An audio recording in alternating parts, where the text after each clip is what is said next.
Tukisalia huko pwani, tuelekee kaunti nambari 2 ambapo Tume ya Kitaifa ya Uwiano NCIC ikishirikiana na shirika la Search for Common Ground imeanzisha mikakati ya kutoa mafunzo ya kueneza amani mitandaoni kwa watumiaji wa mtandao na wanafunzi wa vyuo vikuu kabla ya kampeni za uchaguzi za mwaka ujao. Mafunzo ya siku 3 yameandaliwa katika kaunti ya Kwale kwa vijana hao wanaoaminika kuwa na ushawishi mkubwa mitandaoni ili kuhakikisha hakutakuwa na uchochezi na ghasia za dhuluma za kijinsia katika mitandao ya kijamii. Sisi pia wanawake tuna nafasi katika jamii na pia kwa social media.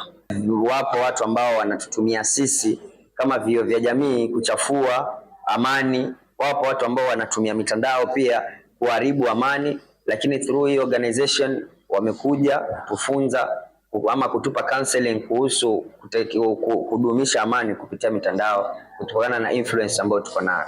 Tukiangalia huu mwaka kuendelea mbele, tuko na institutions na tuko na individuals ambao watakuwa wanaangalia vile tunahusisha mambo ya digital safety, mambo ya digital peace building na mambo ya stewardship, leadership na pia kuhakikisha kwamba the rights of individuals katika mitandao inaangaziwa. Mwaka wa 2022 asilimia ya visa 20% vya kupigana ama kudharau ama kudunisha Wakenya zilikuwa zinatendeka kwa mtandao.